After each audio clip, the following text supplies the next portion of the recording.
لکھنؤ کے شعراء کی غزلوں سے موازنہ کرتے ہیں تو ہم دیکھتے ہیں کہ دلی کے جو شعراء تھے ان کی غزلوں میں زبان کی سادگی تھی ان کے مقابلے میں. لکھنؤ کے تو لکھنؤ کی شاعری میں یہ خصوصیات کہاں سے آئیں؟ دیکھیے دلی اور لکھنؤ کا جو جھگڑا ہے یا دو اسکول بنانے کی جو کوشش ہے اس پر بڑی بحث ہوئی ہے. علی جواد زیدی جو لکھنؤ کے ہی رہنے والے تھے انہوں نے ان دونوں اسکولوں پر کتاب لکھی تو دو ادبی اسکول اس کا نام ہے لیکن بریکٹ میں لکھا کہ دو نام نہاد ادبی اسکول. اچھا. انہوں نے اس کو نام نہاد اسکول کہا. سید احتشام حسین نے اردو ادب کی تاریخ لکھی تو ایک بنیادی سوال اٹھایا, کہا کہ دلی اور لکھنؤ کا سیاسی اور معیشی جو حال تھا وہ ایک جیسا تھا, دونوں زوال پر تھے, زوال کی راہ پر تھے. تو یہ کیسے مان لیا جائے کہ ایک طرح کے سیاسی, سماجی, تہذیبی احوال جب ہوں تو بالکل دو انداز کا ادب کیسے پیدا ہوگا, یہ قابل یقین نہیں ہے. یہ تشریحات کا, تعبیرات کا صرف سبب ہے. اس لیے یہ ایک جس کو کہتے ہیں کہ کریٹڈ یہ ڈیبیٹ ہے کہ لکھنؤ کا ادب الگ تھا اور دلی کا ادب الگ تھا. اب اس میں مثالیں دوں گا آپ کو کہ اب یہ یاد کیجئے کہ میر بھائی دلی کے مستند شاعر ہیں, جی. سب سے بڑے شاعر ہیں. میر جب لکھنؤ جاتے ہیں اس وقت دلی میں ان کا 2 دیوان تیار ہو چکا ہے اور دلی سے جب لکھنؤ جاتے ہیں تو لکھنؤ میں 28 برس رہتے ہیں اور اس 28 برس میں ان کے 4 دیوان تیار ہوتے ہیں. اچھا. اب یہ بتائیے کہ میر کو ہم لکھنؤ کا شاعر کیوں نہیں مانے؟ زیادہ کلام تو لکھنؤ کا ہی ہے. ہاں لیکن ان کا جو 60% کلام ان کا لکھنؤ کا ہے, لکھنؤ میں رہتے ہوئے کہا. اگر جگہ بدلنے سے شاعری بدل سکتی ہے تو میر لکھنؤ کے شاعر ہیں. اسی طرح سے آپ یاد رکھیے کہ میر حسن کا نام اب جب کسی کتاب میں دیکھیے تو میر حسن کیا لکھتے ہیں؟ میر حسن دہلوی. میر حسن 12 برس کی عمر میں دلی سے فیض آباد گئے, باپ کے ساتھ گئے. ایک شعر نہیں کہتے تھے اس وقت تک. فیض آباد پہنچے تو انہوں نے کہا اور پھر فیض آباد سے لکھنؤ گئے, لیکن وہ اپنا نام دہلوی رکھتے ہیں.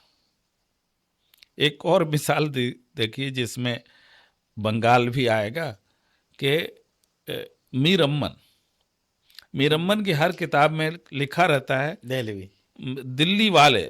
بھائی وہ عرضی جو باغ و بہار میں ہے تو میر امن دلی والے کی وہ لکھتا ہے. اور میر امن کے حیات کی تفصیلات بہت کم ہیں اور مصدقات تو اس سے بھی کم ہیں, لیکن جوانی کے عالم میں وہ دلی سے نکلے ہیں.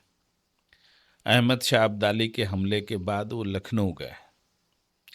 باغ و بہار میں ایک جملہ لکھتے ہیں مختصر سا کہ کتنے برس بلدہ عظیم آباد میں رہے اور اس کے بعد پھر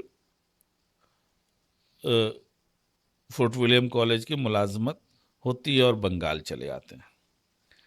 اس سے قیاس لگاتے ہیں تو 26 برس وہ عظیم آباد میں رہے اور ان کی لائف کا جو پرائم ٹائم ہے وہ زیادہ بڑا نہیں ہے, وہ 6-7 برس کا ہے. 1806 میں یہاں سے ملازمت سے وہ ہٹائے گئے تو یہاں 6-7 برس بنگال میں. لیکن اس 6-7 برس کے پہلے میر امن کو جانتا کون تھا؟ پٹنہ کے ایک تذکرے میں میر امن کا ذکر نہیں ہے. اگر وہ کوئی نمایاں آدمی ہوتے, 26 برس اگر اس شہر میں, وہ لکھا ہے انہوں نے کہ تعلیقی کا پیشہ تھا, تو کسی نواب کے گھر رہتے ہوں گے, بچوں کو پڑھاتے ہوں گے, کھانا کھا کے زندگی گزارتے ہوں گے. لیکن اگر وہ ادیب ہوتے یا کچھ ایسا لکھ دیا ہوتا، وہ شاعری بھی کرتے تھے. تو اگر عظیم آباد اس زمانے میں تذکرے لکھے گئے ہیں، جی تو پٹنہ میں تذکرہ لکھا جا رہا ہے اور میر امن کا ذکر نہیں ہے، تو اس کا مطلب یہ ہے کہ میر امن کوئی قابل ذکر لکھنے والے نہیں تھے. وہ میر امن کی زندگی کا جو کچھ ہے، وہ جیسے بنگال پہنچتے ہیں فورٹ ولیم کے بعد تو یہ فورٹ ولیم میں جو ان کو بتایا گیا کہ بھائی ایسے لکھو، اور اس جو فورٹ ولیم کالج کی جو اسکیم آف تھنگس تھی وہ سمجھ جاتے ہیں اور اس پر ایک ایسی کتاب لکھ دیتے ہیں کہ وہی اول اور آخر ہے. اور ہم آج فورٹ ولیم کالج کو بھی اسی سے یاد کرتے ہیں اور میر امن کو بھی. لیکن وہاں بھی لکھا ہوا ہے کہ عرضی میر امن دلی والے کی. تو یہ جو دلی ہے، یہ دلی ایک ایسی پہچان ہے کہ بادشاہوں کے لیے پہچان، صوفیہ کے لیے پہچان. کبھی اس پہ بحث نہیں ہوتی ہے. دیکھیے کہ میر اور غالب دونوں آگرے کے رہنے والے، لیکن دونوں کبھی آگرے سے پہچان اپنی بتاتے ہیں، ہمیشہ دلی سے پہچان بتاتے ہیں. کبھی لوگوں کو یاد آتا ہے کہ دبیر دلی میں پیدا ہوئے، ناسخ دلی میں پیدا ہوئے، انشا تو مرشد آباد میں پیدا ہوئے. ہاں یہ تو مرشد آباد کے تھے. جی تو انشا کو تو بھائی کر لیا کہ لکھنؤ اسکول کے نمائندہ ہیں. تو اگر پیدائش سے ہونا ہوتا تو پیدائش سے یہ لوگ تو دہلوی ہیں، دبیر بھی دہلوی ہیں اور ناسخ بھی دہلوی ہیں، جو اصلاح زبان کی جنہوں نے کوشش کی. تو یہ اصل میں خلطِ مبحث ہے اور لوگ یہ کریٹ کیا ہوا ہے. اس کی وجہ بھی ہے.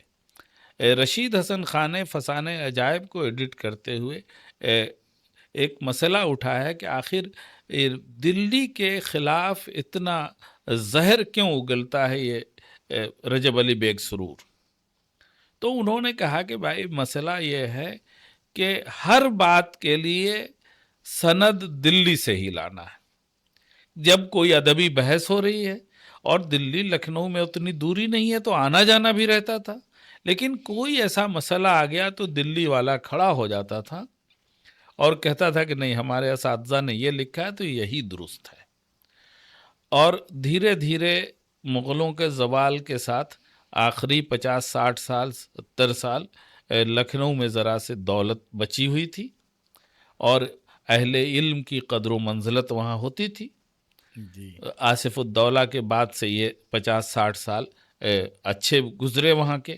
اس کی بیوی کو بھی ایک شوق تھا تو بڑے شعراء کو، ادبا کو دعوت دے کے بلاتی تھی اور لکھنؤ میں ان کے لیے آسائشیں پیدا کی جاتی تھی. تو یہ جو ماحول بنا، تو جو باہر سے آئے وہ تو نہیں بدلے، لیکن مقامی لوگوں کو میں ایک یہ جو انسیکیورٹی تھی وہ ابھری. اور ہر بات کے لیے جو لکھنؤ دلی سے جو سند لانے کی بات تھی تو اس میں ایک ضد پیدا ہوئی لوگوں میں کہ نہیں، یہ اب ٹھیک ہے، ہم درد مؤنث لکھتے ہیں تو یہ ہم بولیں گے. آخر میں کرنا پڑا کہ بھائی یہ لفظ دونوں طرح سے تم لکھو. تو یہ ضد میں یہ اسکول قائم ہوا. نہیں تو جیسے ہی آپ یہ بحث کیجئے گا 3-4 چیزوں میں آپ دھیان دیجئے کہ جیسے جس کو کہتے ہیں پہلی بحث ہوئی ہے وہ اصلاح زبان کے حوالے سے. دلی میں ہی یہ بحث شروع ہوئی اور جیسے ہی دکن کے اثر سے جو ایہامگو شعراء سامنے آئے اور بڑی تیزی سے آگے بڑھے، دلی کی پہلی جماعت وہی ہے، پہلی نسل وہی ہے، تو اب اس کے خلاف جو ماحول بنا اس میں مظہر جانے جانا اور ان کے شاگرد لوگ تھے. اس میں سب سے پاورفل جو شاعر تھے وہ حاتم تھے، شاہ حاتم.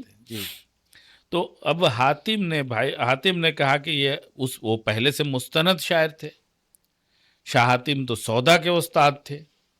مرزا مظہر جانے جانا سے عمر میں بڑے تھے، لیکن مظہر کا دبدبہ ایسا تھا کہ پھر ان سے رجوع کیا اور شاگرد ہو گئے.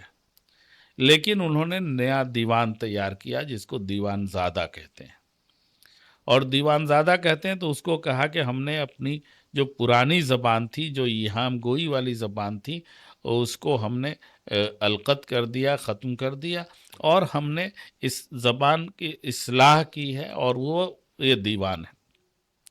جب اردو کا ابتدائی زمانہ ذرا دیکھ لیجئے کہ اس بحث میں جب شمس الرحمن فاروقی جاتے ہیں تو دیوان زادہ کی مثال انہوں نے دی ہے کہ حاتم کا جو پہلے کا دیوان ہے اور بعد کا دیوان ہے، دونوں میں اس طرح کے استعمالات موجود ہیں جس کو کہہ رہے ہیں کہ متروک ہے، کیونکہ وہ شاعری اتنی بناوٹی ہو ہی نہیں سکتی ہے کہ ہم یہ مان لیں کہ 4 ایسے الفاظ ہیں جن کو کبھی زندگی میں استعمال نہیں کریں گے، وہ اپنے آپ کبھی استعمال ہو جائیں گے۔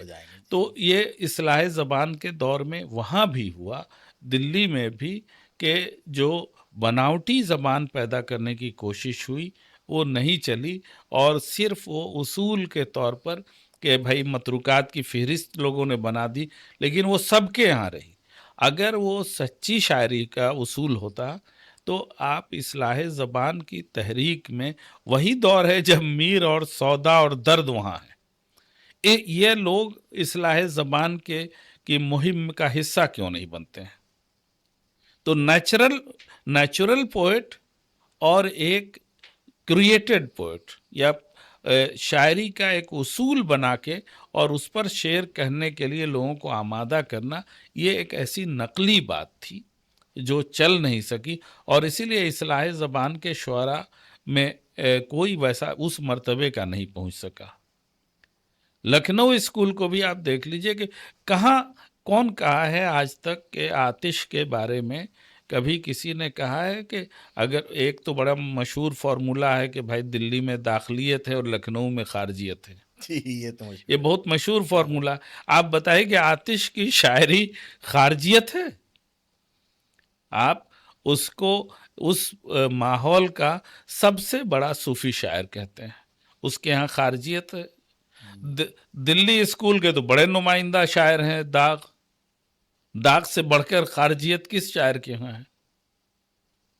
تو یہ بالکل یہ کریٹڈ ایک، اور کچھ عرصے کے لیے کبھی دبستانی جو جھگڑا ہوتا ہے، یہ دبستان بنانے کی جو کوشش ہوتی ہے، تو غیر ضروری اصول بنائے جاتے ہیں، اور اس پر اور وہ کبھی کبھی زور رہتا ہے، وہ طوفان اٹھتا ہے، تو اس میں یہ بات بن جاتی ہے، ورنہ اتنا فرق نہیں ہے کہ آپ کہہ دیجئے کہ وہاں کا ادب الگ ہے، غالب الگ اصول پہ کھڑے ہوتے ہیں اور آتش الگ اصول پر، یہ کوئی کہہ کے ثابت کر دے کہ دونوں کو پہچاننے کے لیے الگ شاعری پیدا ہوئی، یہ نہیں ہو سکتا ہے۔ بہت آج تک تو ہم لوگ یہی سنتے آئے، پڑھتے آئے، لیکن آپ نے بڑی اچھی اس کی وہ تشریح کی، اس بات کو سمجھایا، یہ معلومات میں اضافہ ہوا۔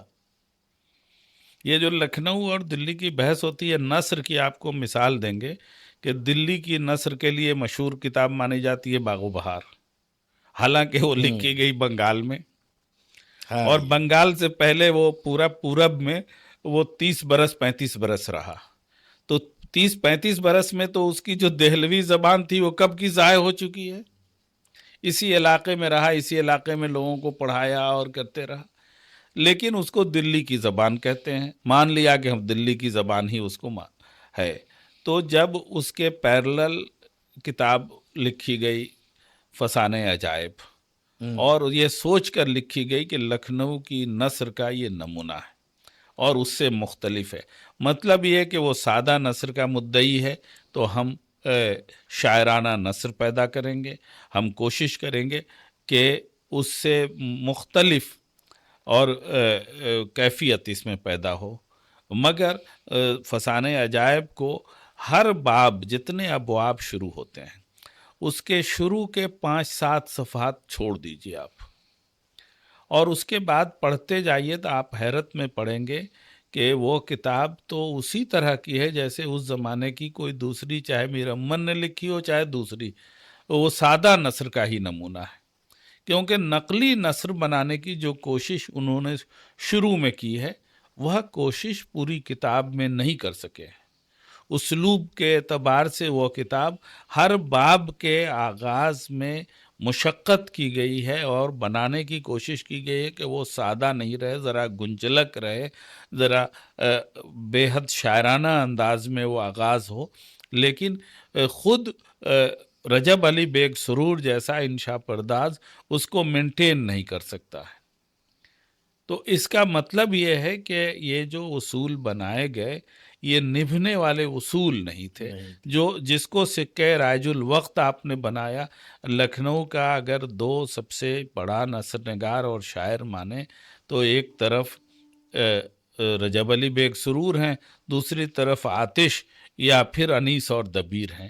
کوئی بتا دے کہ ان لوگوں کو دہلوی جو نثر نگار تھے یا شعرا تھے ان میں کیا فرق ہے؟ کچھ بھی فرق نہیں ہے، یہ صرف کہنے کی بات ہے اور بیان کرنے کی بات ہے۔ جی جی، اچھا، ہم لوگ جب ہندی شاعری کو دیکھتے ہیں تو اس میں جو ان کا جو سنگھار رس جو بولتے ہیں وہ، یعنی اس میں محبوب کو بہت خوبصورت دکھایا جاتا ہے، بہت نرم دل، نازک۔